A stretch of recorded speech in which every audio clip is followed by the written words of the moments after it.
Bismillahirrahmanirrahim. Assalamualaikum warahmatullahi wabarakatuh. Selamat datang ke rancangan kami yang kami beri nama Quran di Qalbi. Dan ini adalah sebuah rancangan talk show yang diterbitkan oleh Asatizah Selangor, Anas. Dan kita akan bersama-sama sepanjang Ramadan insya-Allah selama beberapa siri begitu.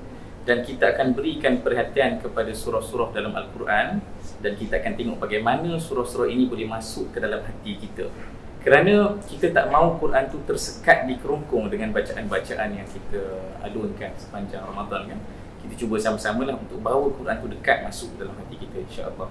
Dan setiap sesi kita akan bersama dengan saya lah, pertamanya pengacara. Dan juga ada dua panel, panel tetap dan juga panel jemputan yang akan kita silih gantikan sepanjang pertemuan insya-Allah. Dan saya kena kenalkan dulu. Assalamualaikum. Abang ini. Waalaikumsalam warahmatullahi. Dan selamat datang. Rasa kalau orang Arab sebut saja al-ma'ruf la yu'raf kan. Orang yang dah masyhur, dah terkenal ni kalau nak kenalkan lagi tu aib dah pula. Sebab dah terkenal sangat. Maka saya rasa kerana kita orang Melayu kita kenalkan jugalah. Ultimate siapa yang tidak kenal artis, komposer, rapper, saya tahu tak cukup senarai nak sebut. Ultimate akan teman kita sampai ke akhir sesi insya-Allah dan beliau akan bantu kita lah untuk bersama-sama menelusuri surah-surah dalam Quran. Dan tetamu kita kali ini untuk yang pertama Ustazah Hazlina. Ya. Apa khabar Ustazah? Alhamdulillah. Selamat datang. Alhamdulillah kita dapat bersama dengan Ustazah yang kalau semalam saya cuba Google cari maklumat tentang Ustazah, saya rasa kecewa kerana saya lambat betul-betul kenal Ustazah dan ambil manfaat. Sebab pertama dalam senarai Google tu adalah kajian ilmiah student UKM tentang Ustazah Hazlina, tokoh pendakwah satu seminar di UKM, dan ada student yang bentang tajuk tu subjeknya adalah Ustazah Hazlina. Maka saya beri homework je lah kepada penonton untuk cari sendiri artikel tu, sebab saya rasa kalau saya pilih sebahagian tu tak adil. Ustazah boleh cari artikel tu dan baca siapa Ustazah, kita ambil banyak sangat manfaat. Jom kita mulakan surah pertama. Apa dia agaknya? Kita mula daripada belakang, surah An-Nas. Dan surah ni yang paling saya suka, Makcik lah kan pengacara suka juga. Surah ini yang paling saya suka adalah perkataan An-Nas, sebab dia tentang kita. Tajuknya adalah An-Nas, manusia. Secara khusus turun kepada Nabi SAW, tapi dia merujuk kepada manusia seluruhnya. Dan surah ini seakan-akan cuba melambai kepada kita. Hai Hubaib, hai Ultimate, hai Ustazah Hazlina, ini adalah surah tentang kamu. Ini adalah surah tentang kamu, An-Nas.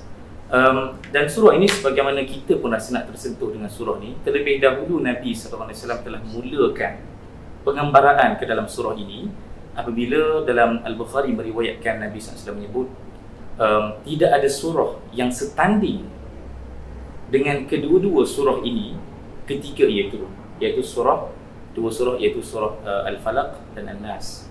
Al-Falaq kita akan jenguk insya-Allah pada pertemuan akan datang. Jom kita terus masuk. Kita mula dengan gini boleh? Okey, kita akan cuba untuk bersama dengan surah ni sampai ke hujung ayat. Tapi kita takkan terlalu rigid lah kepada dia punya format dia. Kita cuba untuk tanya soalan terus. Setiap yang berada dalam kandungan surah ni kita nak terus bongkar apa yang kita boleh belajar. Soalan yang pertama berkaitan dengan ayat pertama. Sebab dia satu perkara yang awkward apabila bos kita tanya kepada kita, tak nak ke minta naik gaji? Ataupun bos kita tanya pada kita, tak nak minta cuti ke? Sebab adalah satu perkara yang pelik. Orang yang superior daripada kita meminta kita untuk meminta sesuatu daripada dia. Dan Allah Ta'ala dalam surah ni yang ajaibnya dia bermula dengan tu. Qul a'udhu birabbin nas. Katakanlah, a'udhu, aku memohon perlindungan daripada Tuhan manusia. Mungkin kalau kita boleh directkan soalan kita ni kan, dia tentang doa pengharapan kepada Allah kan. Bagaimana Ultimate melihat faktor doa ni dalam kehidupan? Banyak ni kan. Okey, dia senang cerita macam ni. Saya selalu ibaratkan kehidupan kita, kejayaan kita ni, dia berdiri atas 3 kaki. Kalau kita tengok kerusi atau meja ni, dia minimal dia kena 3 kaki. Kurang daripada tu dia tak boleh stabil kan, tak ada kestabilan. Jadi kalau kejayaan kita, kehidupan kita semua ni, 3 kaki ni ialah usaha, doa dengan tawakal. Kan usaha ni untuk saya 100% pada diri kita. Kan, dan tawakal pula 100% dilepaskan. Lepaskan kepada Allah. Kita dah buat semua, kita lepaskan. Yang kedua ni ada satu di tengah-tengah ni. Doa ni tengah-tengah. Yang ketiga ni, ada yang sebahagiannya ada pada kita, ataupun kita boleh suruh orang macam mak kita ke, bapak kita doakan, mak tolong mak doakan. Mama jangan fikir pasal usaha tak apa, saya settlekan. Tapi doa Abang kan, kita pun boleh doa juga. So dia lebih kurang macam 50-50. Dan dia satu permohonan, dia buat kita bikin doa, dan selebihnya tu dah masuk ke arah tawakal lah, dah masuk ke kawasan tawakal. Jadi untuk saya doa ni penting lah. Untuk saya doa ni penting. Saya alhamdulillah saya dididik daripada kecil, doa ni tak semestinya selepas solat, bila-bila masa boleh, tak semestinya dalam bahasa Arab, bahasa mana-mana pun boleh. Kan? Jadi kadang-kadang tu macam, yalah, macam kadang-kadang kita bilang, Allah kasihlah aku pass exam ni. Ni je saya bagi jadi contoh yang dekat lah. Jadi ayah saya ajar, dia tak payah tunggu lah masa solat apa subuh ke apa kan, bila tengah duduk kalau exam tu, time tu je, ya Allah senangkanlah kerja aku ni. You know? Jadi doa ni satu benda yang mungkin sering dititik beratkan, tapi kita tak boleh tengok benda tu sebagai berat, kita tengok benda tu sebagai ringan. Bila masa kita berdoa. Untuk saya lah, untuk saya. So situ antara benda yang menarik saya suka dengan daripada Tibik tadi adalah dia macam memecahkan satu, bukanlah tradisi sangat pun, tapi dia macam kebiasaan sebagian orang. Ketika dia solat, dia akan tadah tangan sungguh-sungguh. Kan? Tapi daily life dia, real problems dia terlupakan tangan. Sebab telah diritualkan dalam ibadah khusus semata-mata kan. So dia jadi dalam hidup dia jadi kurang menadak tangan. InsyaAllah. Tarik kat bila-bila je, bila-bila. Yes. Okay. So kita kena ke solat kedua ni. Ustazah, kita nantikan juga ni huraian Ustazah. Surah An-Nas ni kalau banyaklah tafsir yang kita tengok kan. Tafsirannya banyak merujuk kepada latar belakang surah ini yang merujuk kepada perangai ataupun peranan syaitan secara khusus yang menyusup ke dalam darah kita dan memberikan was-wasah kepada kita. So dia merujuk kepada ayat yang seterusnya lah kan. Ayat seterusnya min syarril waswasil khannas, min syarril waswasil khannas, dan akhirnya kita akan relatekan terus kepada syaitan, bagaimana peranan syaitan itu memberikan was-was kepada kita. So apa yang Ustazah boleh uraikan kenapa was-was ni menjadi ancaman pula kepada kita? Baik, bismillahirrahmanirrahim. Assalamualaikum warahmatullahi wabarakatuh. Terima kasih pada pengemudi kita pada hari ini dan juga ultimate yang hadir. Saya berbesar hati dapat bersama-sama dan berkongsi sedikit pengalaman. Saya selalunya mengatakan bahawa surah An-Nas tu yang kita sebut mu'awwazatain, maknanya a'udzubillahi minasyaitonirrajim, aku berlindung dengan nama siapa? Dengan nama Allah.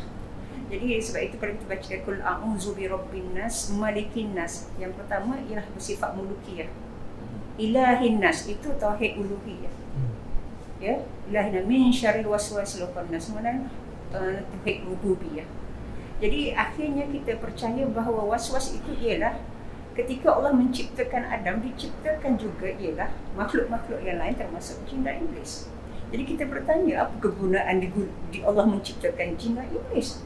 Iaitu itulah bagaimana untuk orang yang paling berat diuji itu para rasul, para nabi-nabi, al-anbiya, ar-rusul wal-anbiya.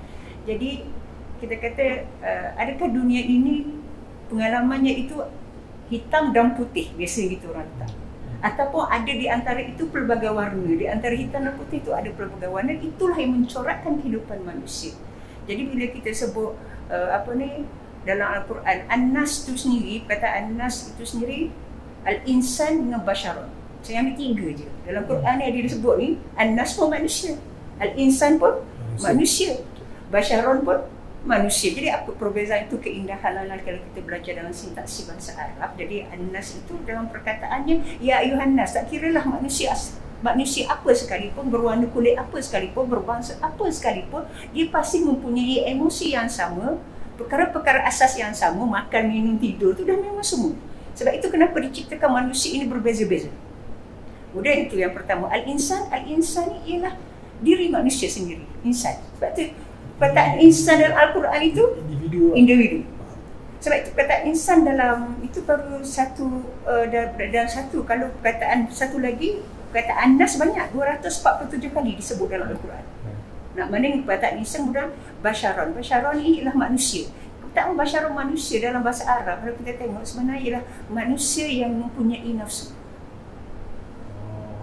Jadi basyaron itu, waktu Rasulullah pun menyebut ana basyarun mislukum, aku pun manusia sama seperti kamu. Maknanya kita ada nafsu. Jadi perkataan yang kita was-was itu akhirnya bertitik tolak ialah tentang apa yang ada dalam diri kita, yang disebut dalam dada kita, yang bergolak, yang orang lain tak tahu, orang lain tak nampak, tapi kita sahaja yang tahu. Jadi itu yang kita sebut sebagai yang kita sebut tadi sebagai min syarril waswasil khannas. Begitulah manusia yang ada basyaron. Jadi perkataannya basyar tu yang ada nafsu, dia sentiasa berbolak-balik, dan mungkin kita boleh jelaskan lepas ini tingkatan-tingkatan nafsu yang akhirnya pernah ditunjukkan dalam Al-Quran. Contohnya ialah kisah Yusuf AS. Kan? Terang-terangan kalau dalam kisah Nabi Yusuf AS itu bajunya itu koyak daripada belakang. Kan buktinya jelas sekali kan? Jelas sekali. Kemudian dia masih mengatakan perempuan itu dalam konteks tekstual Al-Quran tidak disebutkan siapakah nama perempuan itu sebenarnya. Sebab untuk menjaga maruah. Sebab itu semua kisah-kisah yang berkaitan begitu tidak disebut namanya. Semua disebut Imra'atun Aziz, perempuan kepada pembesar itu. Dah tahu bahawa dia sudah bersalah, tapi bagaimanakah tadi? Syaitan tadi, iblis tadi melalui nafsu yang disebut sebagai nafsu lawamah, ammaratun bisu. Apa dia? Dia tak puas hati sebab semua orang mengati-ngati kepada dia. Bahkan lepas itu dia membuat satu, orang kata, keraian yang memanggil semua perempuan-perempuan untuk dalam kisah tu ada 2 kisah lah kalau kita makan malam lah sebut. Sama ada makan daging sebab menggunakan pisau, makan daging ataupun memotong buah-buahan kan. Kemudian dipanggil masuk Yusuf AS. Dengan tujuan apa? Sampai perempuan-perempuan itu disebut dalam surah Yusuf, Maha Syalillah, ni makhluk, saya orang dengan ni makhluk apa dia ni, handsome gila lah orang sebut, istilahnya handsome gila lah. Sampai sebut faqatta'a aydihunna. Maka maksudnya apa? Kalau engkau buat jahat, engkau ingat aku seorang je buat jahat, engkau pun sama juga tu. Dia tengok Yusuf, itu maknanya nafsu yang tadi disebut lawang, nafsu ammaratun bisu, itu nafsu yang paling rendah sekali kedudukannya. Dan itulah yang kita sebut sebagai disebut min syarril waswasil khannas. Susah sebut tentang ayat tadi tu, bila Nabi Allah Ta'ala sebut kepada Nabi kan, innama ana basyarun mislukum. Sebab dia macam satu deklarasi, Nabi pun adalah human macam kita. Dan dia terdedah kepada tarikan-tarikan tu juga. Nabi maksum lah kan, cuma dia terdedah. Which is betul lah soalan tadi tu, ancaman. Maka memang bisikan-bisikan ni akan bawa kita kepada kejahatan secara khusus adalah ancaman untuk kita semua lah. Sebab Nabi SAW pun menjadikan itu adalah ancaman untuk Nabi kan? Dan Allah telah memberikan Nabi satu pengkhususan lah, maksum, tapi tetap Nabi terdedah kepada ancaman waswasah yang dibawa oleh syaitan tadi kan. Dan kita akan berpindah kepada ultimate. Bila sebut bisikan, ini kita nak tenggelam dalam real case pula, supaya kita betul-betul sama-sama dapat rasa betapa beratnya ancaman bisikan tu. Sebab kadang-kadang bila kita sebut macam ni, maksudnya kita sebut kita kena jaga nafsu kita kena jaga syaitan akan berikan was-was. Kadang-kadang kita melihat benda tu sebagai satu tazkirah, tapi bila betul-betul berlaku, baru tahu. Baru tahu amboi susahnya. Macam lagu Ultimate juga kan, amboi susahnya untuk menghadapi bisikan-bisikan tu. So in real case, Ultimate tentu sekali berada di lapangan yang berbeza dengan saya dan Ustazah kan, which is satu lapangan yang lagi memerlukan awareness yang tinggi terhadap bisikan-bisikan kan. So macam mana Ultimate boleh berikan mungkin perkongsian ataupun nasihat teladan tentang bagaimana menguruskan bisikan-bisikan ketika dia datang? Bisikan-bisikan syaitan Aku saja. Bisikan syaitan. Okey, kita tahu syaitan ni dia dah berjanji, dia dah tekad, dia dah dia memang kira angkat sumpah lah kata Allah SWT, yang kerja dia sampai akhir zaman ialah cuba menyesatkan Bani Adam. Dia tahu memang kerja dia kan. Jadi kita tengok Bani Adam ni dah berapa lama boleh cakap ni dari segi pengetahuan atau ilmu kelemahan Nabi Adam ni, dialah pakar. Jadi dia tahu kalau aku tak boleh buat dia ni macam ni, dia macam ni. Kan macam ayah saya selalu cakap, kalau mula-mula dia akan hantar syaitan kecil. Kalau awak boleh kalahkan syaitan kecil, dia akan hantar besar sikit. Dia kata ada orang ni yang dia tak payah hantar siapa-siapa. Dia tahu you akan seorang yang akan sabotaj diri sendiri. Tak payah hantar, ni dah kau tim dah ni. Senang cerita dalam bahasa yang kasar sikit kan. Jadi kita semua akan ada diletak di bawah bidang kuasa atau bawah pengawasan syaitan-syaitan individu ni. Jadi dia tahulah kalau dia tengok Muhammad, orang ni memang kita tahu nak suruh dia lihat sembahyang susah. Sebab dia memang 5 kali sehari. Okey, kita cuba cara lain. Kita bisikkan dia cara yang membelah ego dia. Kau bagus lah, kau sembahyang 5 kali, kau bukan macam kawan kau. Jadi datang dari situ, dia membongkak rasa dia. Betul lah, aku bagus, aku bukan macam dia. Tahu dia sebenarnya aku, you know. Yang lain pula dia tahu macam ini memang lihat sikit sembahyang, tapi baru-baru ni kita tengok Zuhur dengan Asar dia rajin. Okey, tak apa, kita attack subuh, you know. Tapi bila tengok dia makan lama subuh dia makin baik, okey, kita cuba attack Isyak pula, buat ngantuk ke. Jadi itu bisikan-bisikan. Jadi salah satu strategi kalau kita nak menangani bisikan-bisikan ialah mengenali diri kan, mengenali diri kita, muhasabah kita macam okey, aku ni mana kelemahan kan. Jadi untuk saya dulu terus terang cakap, masalah saya ialah solat subuh. Sekarang dah okey dah, alhamdulillah dah okey kan. Jadi bila dah okey tu kita okey, lagi dah okey. So mana lagi kelemahan ni, mana lagi dia boleh attack. Mungkin dia attack dari segi ego, kita tengok lah kan. Jadi dia bisikan yang menangani bisikan ni sebenarnya bukan saja kita waspada kepada yang di luaran, kita kena muhasabah dan tengok kelemahan kita di mana. Jadi untuk saya selalu tengok macam okey, sekarang ni mana saya tahu kelemahan. Antara kelemahan saya ialah kadang-kadang ni saya barat. Jadi slowly, jadi saya tahu untuk saya Allah Subhanahu Wa Taala memang selalu uji kesabaran. Dia tahu dia nak barat je, ni ujian ni, cuba dia lihat kita. Cuba senyap kita, duduk kita. Jangan cakap apa, jangan buat apa. Duduk kita. Okey. Dan macam biasalah, kalau kita ujian ni, kita dah lepas UPSR, kita PD3. Besar lagi betul kan. Dah lepas tu SPM, lepas tu lama-lama kita kena dah PhD. Jadi tiap-tiap kali bila kita pas satu ujian tu, ujian yang besar akan datang. Jawapan ultimate saya rasa saya pun sendiri kan, dah sebagai seorang ustaz juga kan, kadang-kadang dia satu jawapan yang sebenarnya saya tak jumpa selama ni. Maksudnya mengenali diri sendiri ni ada satu jawapan yang tak klise lah. Mungkin jawapan lain adalah biasa orang kalau saya teroka kan, dan saya pun kadang bagi nasihat ke orang, kita sebut ingat Allah Ta'ala, kita sebut baca Quran. Tapi in reality, macam ultimate sebut tadi, akhirnya kita punya perseteruan sekarang ni dengan syaitan tu. Dan masalahnya syaitan tu mengenali diri kita lebih daripada apa yang kita kenal diri kita. Sebab tu kita kena kenal diri kita dulu. Betul? So dia satu pengajaran yang very impactful untuk saya sendiri. Sebab saya rasa bila kita gagal kenal diri kita, dan syaitan tahulah kat mana nak tackle kita. Dia tahu alam fantasi kita. Dia masak sangat. Dia boleh attack tu. Dia tahu. Dia attack kat mana. Dia ada maklumat tentang kita. Dan masalahnya juga, kadang-kadang sebagai orang, dia fikir maksiat tu, kejahatan tu benda-benda yang dahsyat je. Dia nampak zina, minum arak. So dia nampak yang besar-besar, dia tak rasa dia buat sesuatu yang tak baik. Sedangkan syaitan tu bijak. Dia bijak. So dia tahu macam mana nak bawa kita ke situ. Walaupun kita tak nampak benda depan mata, rupanya kita sedang ada terpengaruh dengan bisikan-bisikan yang syaitan bawa kita. Kita tak boleh marah sangat sebab dia bijak pun atas izin Allah SWT. Memang Allah SWT membenarkan syaitan berbisik dengan kita dan terpulang pada kita kan. Lepas tu pulang pada diri kita. Saya dah tanya soalan. Saya pun pernah dengar ni soalan saya sajalah. Saya pernah dengar dulu orang akan dibisik dengan bisikan berbeza.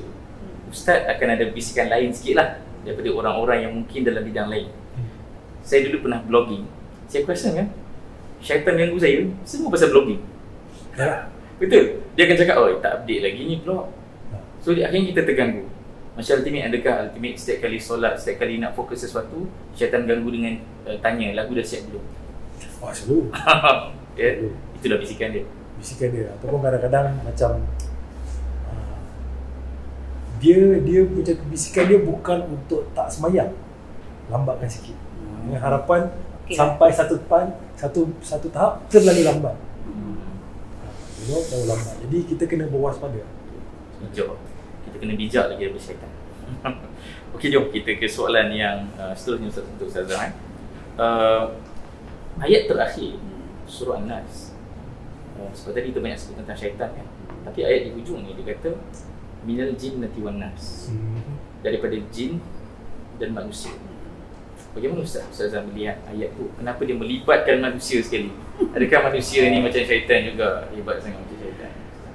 Bagi saya nak istilahnya, saya rasa syaitan manusia ni jauh lebih menakutkan, menggerunkan daripada syaitan yang kita tak nampak sebenarnya. Yang tak nampak tu memang of course kita tak nampak, ini kita nampak dengan jelasnya. Kalau pengalaman Ustaz sendiri secara yang sedikit lah pengalaman, contohnya tadi kes-kes yang saya ada dengan kami lah, baik tim lah, kita ada rumah pemulihan wanita.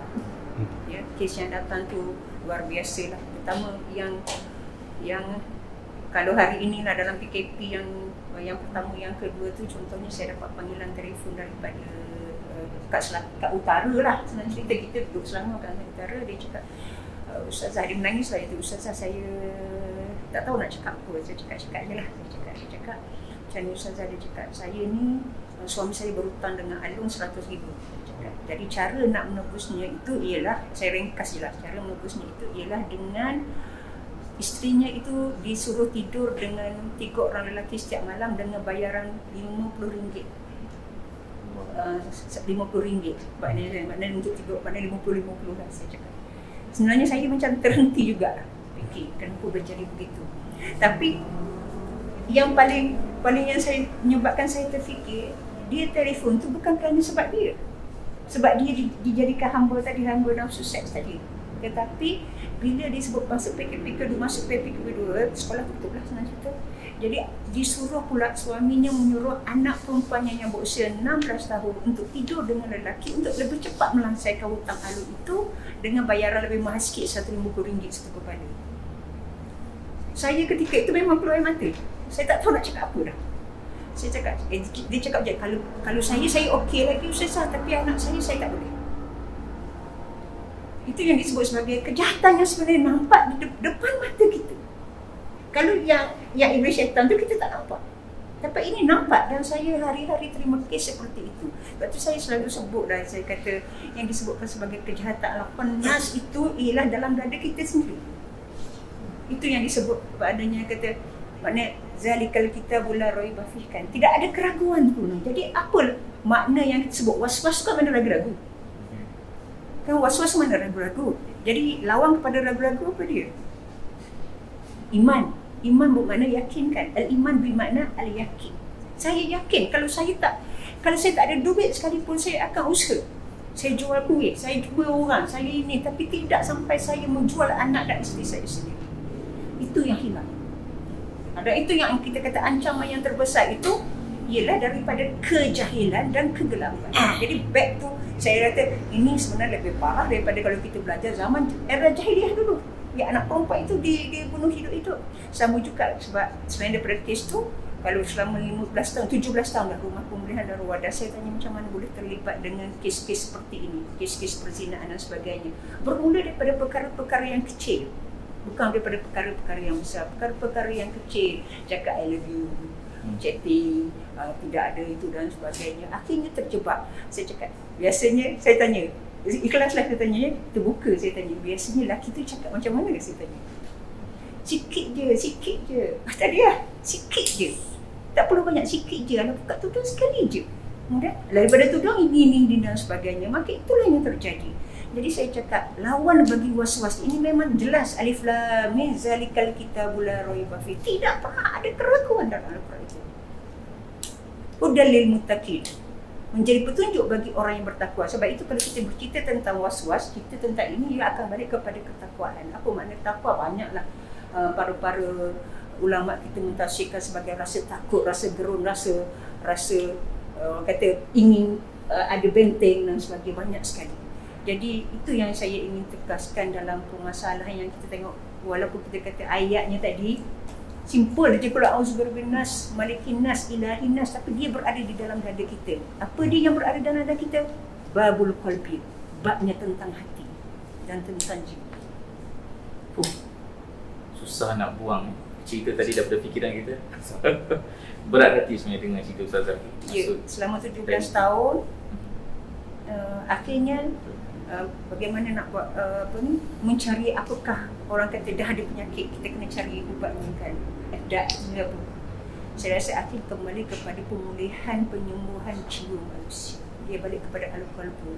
Kan saya kata izaf salahat, kalau baik hati kita tu yang maka baiklah semua. Izaf fasadat, kalau rosak-rosak. Jadi saya rasa sistem dekat situ kita buat kepada sistem psikospiritual terapi, menggunakan makna pendekatan tasawuf, menggunakan pendekatan mandi nabah, juga pendekatan konseling dan sebagainya. Jadi sebenarnya banyak benda kecil yang kita perlu lakukan, tapi saya percaya surah ini walaupun pendek tetapi memberi makna yang sangat-sangat besar dalam kehidupan manusia. Sebut pada timnya tadi, underrated. Saya rasa rata-rata untuk ramai orang selepas Al-Fatihah inilah surah pertama dia belajar. Jadi surah pertama kita hafal. Lepas Al-Fatihah kan. Jadi surah ni kan memang dekat di hati lah. Sebab saya ingat masa belajar dulu pertama kali tu kan, dapat hafal surah ni, dia rasa bangga tu. Pencapaian. Tapi betul, itu pencapaian. Pertama ni lepas Al-Fatihah lah. Al-Fatihah memang biasa. Jadi ni memang satu surah yang dekat di hati lah. Untuk saya pribadi. Saya rasa bukan ultimate saja, sebab dia macam satu pengalaman yang sama juga kita rasa kan. Kita rasa surah-surah panjang ni surah yang akan membuatkan kita rasa macam wow, aku boleh hafal surah panjang, boleh baca surah panjang. Tapi rupanya bekalan-bekalan kita ada pada surah-surah kecil begini kan. Rupanya yang akan betul-betul, yelah dah lah kita hafal masa kecil kan. Masa kecil kita hafal, dilekat sampai sekarang. Surah Al-Baqarah yang kita hafal masa belajar universiti dulu lupa kan. Saya tak hafal. Tapi yang kecil. Tapi kita masih berbaki hafalan yang sama. Surah-surah pendek, An-Nas, Al-Falaq kan. Underrated lah. Dan kita dah di hujung lah sepatutnya. Betul. Saya rasa agak sedih juga walaupun kita kata santai tadi, tapi ada masa pula. Sepatutnya santai tak ada masa lah kan. Tapi bila ada masa ni bermakna masa kita dah habis dah. Cuma mungkinlah ruang sikit untuk ultimate dan Ustazah, supaya pulang ni kita pulang dengan satu sedikit kepuasan lah, sebab kita dah bincang dengan sesuatu. Mungkin ada sesuatu yang ekstra yang mungkin tak terluah tadi sebab sangat terikat dengan soalan kan, daripada surah An-Nas secara khusus, daripada ultimate dan Ustazah juga lah. Ultimate dulu. Okay, surah ni dalam hidup saya baca semasa sembahyang maghrib. Masa sembahyang maghrib, sebab saya ada anak kecil seorang dan dia dalam proses lah baca surah-surah pendek ni. 3 pukul ni sekarang ni mesti pukul lah. Jadi antara masa untuk saya terapkan, saya dekatkan diri dengan dia ialah dengan membaca surah-surah pendek ni lah. Lagi-lagi masa ini untuk dalam budaya keluarga saya, kalau boleh sembahyang maghrib tu kita semua sembahyang sama-sama. Memang saya buat, sebab tu permulaan hari kita. Kalau kita ikut cara pengiraan hari Islam lah, mula hari, jadi saya mulakan hari tu makan bersama dan salat bersama. Memang yang anak-anak yang dah tua sikit ni dia macam dia rasa dia terror kan. Asal bapa tak baca Sabbih Isma kan. Masalahnya dia punya had untuk bagi dia cepat bosan, budak kan, cepat bosan. So kita kena baca pendek-pendek, kasih jatuh. So saya enjoy, saya selalu berkongsi surah-surah pendek ni dengan anak-anak kecil saya. Okay, Ustazah?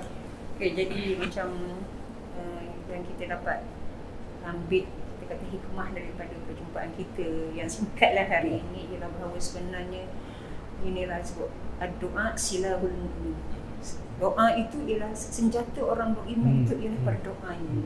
Jadi kalau orang kata tidak mampu menghafal doa tadi, paling kurang pun tadi kita kata surah tadi Muawwazatayn ini kan, mampu berdoa dalam bahasa yang kamu mampu, termasuk dalam bahasa hati. Sebab orang yang tidak boleh bercakap bisu, dia akan berdoa dengan hatinya. Sebab Allah itu maha memahami. Jadi doa itulah yang paling penting. Jadi doa itu ialah maknanya apa? Permohonan daripada yang rendah kepada yang tinggi. Maknanya kita kata, ya Allah, ya Tuhan, aku ni lemah, ya Allah, Engkau lah yang paling tinggi, ya Allah. Ya Allah, aku ini menderita, ya Allah. Aku ini sakit, ya Allah, Engkau lah yang paling menyembuhkan, ya Allah. Kan maknanya kita meminta itu dengan berharap, ar-raja' wal khauf, kita sebut al-khawf, dengan penuh rasa takut. Ya Allah, aku ni boleh sembuh tak, ya Allah? PKP ni dah berapa tahun dah menyebabkan beramai yang hilang pekerjaan. Berapa yang hilang maknanya suami, hilang anak, hilang isteri dan sebagainya. Ya Allah, aku telah kehilangan segalanya, ya Allah. Aku hanya mampu meminta hanya kepadamu, ya Allah. Maka itu yang kita sebut sebagai ayakin. Azama makna iman. Dalam seluruhan hari-hari yang tidak menentu, ataupun hari-hari yang kita terima perkara-perkara yang baik, seluruhnya aku serahkan kepadamu, ya Allah. Maka itulah yang kita sebut sebagai kita ni hamba ta'abudi, ya. Itulah kita hamba sebagai seorang abdi. Jadi doa dan doa dan doa, kalau boleh menghafal doa-doa yang maksud adalah lebih baik. Ataupun kalau belum lagi memulakannya, kita belajar sedikit demi sedikit. Ya, Rabbana atina fid dunya hasanah wa fil akhirati hasanah wa qina azabannar. Itu saya rasa doa yang memang daripada tadika sampai ke sekolah menengah. Itu pun underrated juga. Jadi itulah ulasan saya untuk yang terakhir. InsyaAllah, saya rasa sesi hari ini dia santai, tapi kena dengan tajuk kita, dia qalbi tu, dia masuklah ke dalam hati, insyaAllah. Dan tentu sekali dia tak cukup kita membaca An-Nas tanpa Al-Falaq dan tanpa Al-Ikhlas. Nanti kita akan jumpa pada sesi-sesi yang akan datang. Kita kena on notification, ada pun notification untuk kita punya program ni, supaya kita dapat bertemulah dalam sesi yang akan datang. Saya rasa anda boleh menilai, saya rasa saya sangat happy. Sebagai moderator pun sangat seronok dengan perkongsian pada hari ini. Saya rasa saya dapat menjelajah semula surah yang berapa kali dah kita baca, berapa kali dah kita baca tafsir dan kuliahkan. Tapi tetap bila perkongsian ini berlangsung, sembang-sembang kita ini berlangsung dan kita dapat satu benda yang baru lah. InsyaAllah kita jumpa pada masa akan datang untuk sesi seterusnya dengan surah yang selanjutnya. InsyaAllah, Quran di qalbi, Quran di hati.